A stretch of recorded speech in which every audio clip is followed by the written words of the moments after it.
అనుసంధానం చేసుకుంటూ ముందుకు పోయే పరిస్థితికి వస్తున్నాం. ఈ ప్రభుత్వం ఎన్డీఏ ప్రభుత్వం మీరు ఒకటే గుర్తుపెట్టుకోవాలి.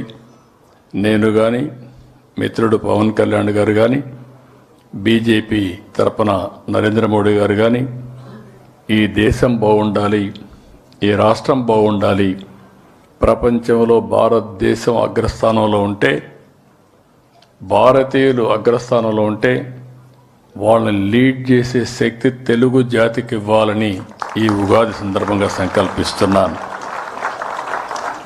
ఈ ఉగాదిని అన్ని జిల్లాల్లో చేస్తున్నాం. ఢిల్లీలో ఏపీ భవన్లో చేస్తున్నాం. ఇంకొక పక్కన చెన్నైలో పొట్టి శ్రీరాములు మెమోరియల్ ట్రస్ట్లో కూడా అధికారికంగా ప్రకటిస్తున్నాం. 5 సంవత్సరాలు రాష్ట్రంలో కళ తప్పింది. ఈ మేరకు కూర్చొని మాట్లాడుకునే పరిస్థితి లేదు. ఈరోజు మీరు చూస్తే 76 మందికి కళారత్న అవార్డులు ఇస్తున్నాం.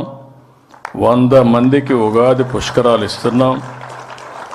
విశిష్ట వ్యక్తులు కళాకారులకు పురస్కారాలు చేసి వారు చేసిన కృషిని మనం గుర్తిస్తే, సమాజం గుర్తిస్తే, తద్వారా ఇంకా ఈ కళలు పెంచే అవకాశం వస్తుంది. ఇంకా కొంతమంది కాంట్రిబ్యూట్ చేసే పరిస్థితి వస్తారని చెప్పి కూడా నేను మీకు తెలియజేస్తున్నాను. ఎప్పుడు కూడా అందరం కోరుకున్నది ఒకటే, అందరూ కూడా ఆదాయం పెరగాలి, తద్వారా మెరుగైన జీవన ప్రమాణాలు రావాలి, మన ఆరోగ్యం బాగుండాలి, మనం మన కుటుంబం ఆనందంగా ఉండాలని చెప్పి కోరుకుంటాం. ఈ ప్రభుత్వం 9 నెలల నుంచి మీరు చూస్తే ఏ నిర్ణయం తీసుకున్నా పీపుల్ ఫస్ట్, ప్రజలు ముందు అనే నినాదంతో ముందుకు పోతున్నాం. అందుకని అనేక కార్యక్రమాలు ఇప్పటికే తీసుకున్నాం. ఒక పక్క సంక్షేమం, ఒక పక్క అభివృద్ధి, ఒక పక్క సుపరిపాలన. ఈ 3 కూడా సమన్వయం చేసుకుంటూ ఎక్కడికక్కడ ఏం చేస్తే బాగుంటుందో అవన్నీ చేస్తూ ముందుకు పోతున్నాం. నేను చాలాసార్లు చెప్పాను, కానీ ఇప్పుడు కూడా మీరు గుర్తుపెట్టుకోవాల్సింది, నేను 4వసారి ముఖ్యమంత్రిని. కానీ సుదీర్ఘ రాజకీయ అనుభవం ఉంది. ఈ సంవత్సరం గడిచిన ప్రభుత్వం సృష్టించిన సమస్యలు జీవితంలో ఎవరు సృష్టించలేదు, ఎప్పుడు నేను చూడలేదు. అన్ని సమస్యలు సృష్టించారు. అంటే అన్ని చిక్కుముడులే. ఒక్కొక్క చిక్కుముడిది వదిలించుకుంటూ మళ్ళీ వ్యవస్థల్ని లైన్లో, ట్రాక్లో పెట్టాలంటే సమస్యలుంటాయి. ప్రజల్లో కూడా యాస్పిరేషన్స్ పెరిగాయి.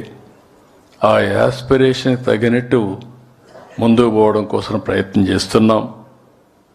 భగవంతుడు కూడా ఆ శక్తిని రాష్ట్ర ప్రజలకు ఇవ్వాలని, తద్వారా మనమందరం ముందుకు పోయే ఇది రావాలని చెప్పి కోరుకుంటున్నాను. మీరందరూ గుర్తుపెట్టుకోవాల్సింది, నాగపల్లి శర్మ గారు ఒక మాట అన్నారు,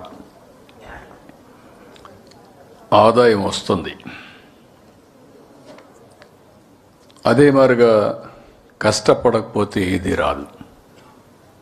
ఈ విషయం అందరం స్పష్టంగా ఉండాలి. ఒకప్పుడు శారీరక కష్టపడేవాళ్ళం. ఈ ఉగాది సందర్భంగా మిమ్మల్ని అందరినీ కోరుతున్నా, ఇప్పుడు హార్డ్ వర్క్ కాదు, స్మార్ట్ వర్క్ అవసరం. ఆ విషయంలో మీ అందరిలో క్లారిటీ రావాల్సిన అవసరం ఉంది. టెక్నాలజీ యుగంలో ఉన్నాం.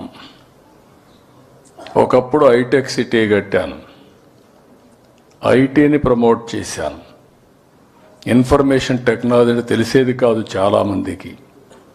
చాలామంది ఐటీ అంటే తిండి పెడుతుందా అని అడిగారు. నేను సెల్ ఫోన్లు ప్రమోట్ చేశాను. చైనాలో సెల్ ఫోన్లు పెరుగుతున్నాయి, ఎక్కడ పోయినా కూడా సెల్ ఫోన్లు వాడుతున్నారు. మన దేశం టెక్నాలజీలో వెనుకబడిపోతున్నామని చెప్పి మాట్లాడితే